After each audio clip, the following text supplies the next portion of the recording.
Welcome to New Stripe City, a podcast for diehard Bengals fans. I'm your host, Ace Boogie, and today will be the first ever mock free agency and mock draft for the Cincinnati Bengals. So the first thing that I'm going to do is just kind of simulate free agency the way that I would see it.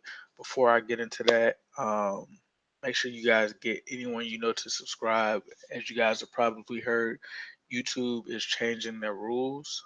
So we're trying to get to 1,000 subscribers. Not sure the direction that this will go if we don't achieve that, but if you can share this with your fellow Bengals fans, get them to subscribe so we can keep this thing going. So first, I'm going to go through here and simulate free agency. If you check out my previous video, I kind of talked about my thoughts on free agency, how the Bengals kind of come up with some more money. As you see, they're sitting with about 33 million, 34 really when you round up. But I talked about certain moves that could happen, right? And the first move that I'm going to process here is restructuring Andy Dalton's deal. Right. If the Bengals want to try to be active in free agency, this has to happen. Russell Wilson was willing to do it last year, so we're going to go ahead and process that, right? So now we cut that figure down. We've already saved $8 million there. This jumps up to 42 million. So next, we're going to go through and look at certain people that could possibly be gone. And this isn't a for sure thing to happen, but let's just say Adam Jones is gone, right? That's probably not going to happen, to be honest with you. That brings our total savings up to 14 million. Let's go down. Michael Johnson, great player, but not worth the payment right now. So we'll go ahead and cut him. We're at 53 million. Sean Williams, I'm just not seeing how he's living up to the hype personally. Uh, I don't think he's owed much and guaranteed, but we'll keep him for now. But we'll get rid of LaFell. So you cut LaFell, that's 23 million. I'm just gonna go ahead and let's go ahead and cut Sean Williams, right? So now we're up to 60 million in cap space, just that fast. We've doubled our cap space almost uh, by a lot, right? So now I'm going down, and of course the Bengals have to sign some free agents. So let's open this. It's been said that the Bengals definitely will bring back possibly Andre Smith. So let's bring him back. Let's bring back Tyler Eifert. Let's bring back Kevin Huber. Who else can we bring back? Let's see. Chris Smith, AJ McCarron. That still needs to be figured out.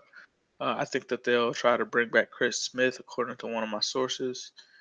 And I think that's it there. I'm pretty sure you guys do not want me to resign him. Kevin Mentor is kind of up in the air, so we'll sign these guys, right? All right. I believe I'm just gonna see exactly what they were paying Andre Smith. I think it was like 2.5 million or something like that. So yeah, let's go ahead and just give him some little money there. Let's see. Bear with me for 1 second, guys. Just gonna grab this.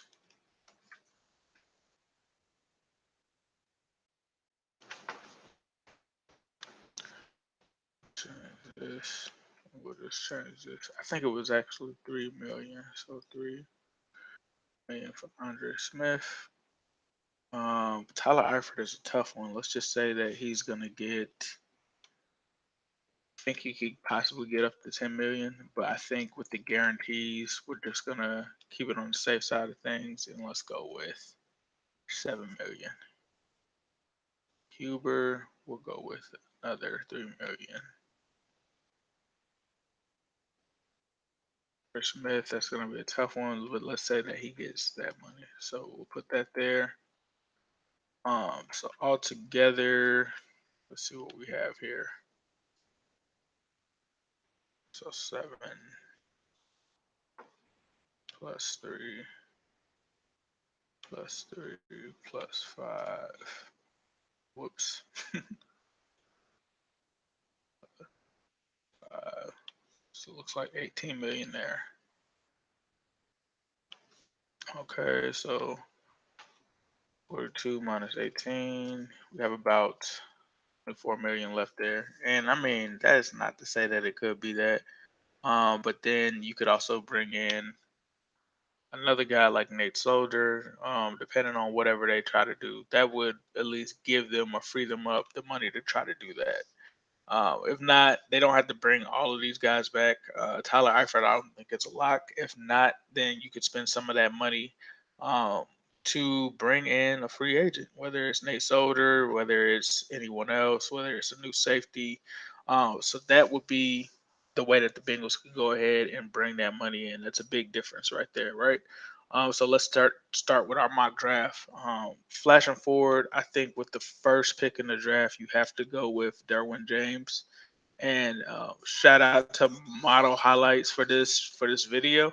But you're talking about a safety that's a freak of nature. The guy can play linebacker. He can also play safety and cornerback. Very versatile. Will be a great weapon for Terrell Austin. The Bengals were kind of missing a playmaker on defense, and they've been burned by a lot of years by safeties that can't cover. Um, the Sean Williams experiment was okay, but it hasn't been great. So they could cut Sean Williams, save $5 million to put that towards either a new free agent or someone else, and they can take this guy. He can rush the passer, he can cover. There's nothing that Derwin James can't do in the Sean Taylor a little bit just for being that tall, big guy. And rest in peace to Sean Taylor, but just being that big guy that's quick as far as his athleticism. He's also been compared to Cam Chancellor, but he's a way more athletic version. He can rush the passer. He's an enforcer. Um, this guy is just pretty good. So next, the second round comes around, right? And I'm gonna go with a guy that has been picked by most, even some in the first round, but he's projected to go from the first to the second round, and that's Orlando Brown. And left tackle, I think the Bengals could definitely address a different position in the first round. But then you look at this guy right here, he's pretty good. He lines up at left tackle. The Bengals have to address the line. Cedric Ogbuehi and Jake Fisher are not working out. You can see him right there. I wanted to pull him up against some pretty good competition. So he's going against Nick Bosa. And as you can see, he's just really aggressive. Really aggressive, can really run block. A former teammate of Joe Mixon's. So he already has that chemistry right there with him. But he can also pass block. If you look on this photo, Baker Mayfield is pretty much clean in the pocket this whole time. So the Bengals definitely need that. And Orlando Brown is a great pick, especially with there being so many offensive linemen. There's going to be some talented ones that get pushed to the second round. So I could see them going with Orlando Brown there, right?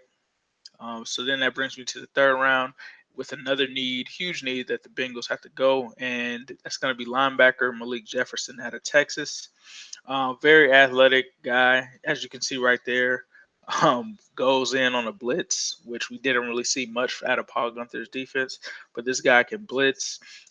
He can do a lot, man. He's a very athletic, nasty guy. Vontez Burfict needs some help. Nick Vigil, I don't think it's really the answer unless he can really take another step in next year. But Pro Football Focus had them rated as some of the worst players or one of the worst units on the team outside of Vontez Burfict. So definitely need to step it up there. He's a great fit for us. I think that he's everything that we need on defense, especially after missing on Reuben Foster last year. So I think we wrap this up in our third round with Malik Jefferson. So I hope you guys enjoyed this. I just kind of wanted to do something a little bit new. And as usual, man, like I said earlier, make sure you subscribe, leave your thoughts below. Do you think that the Bengals could make some of these moves? Do you think some of these moves wouldn't be what the Bengals would do? Let me know. Give me a critique. Let me know what you think of the mock. And as usual, I'll leave this with a who day, all day, every day, and especially on Sunday.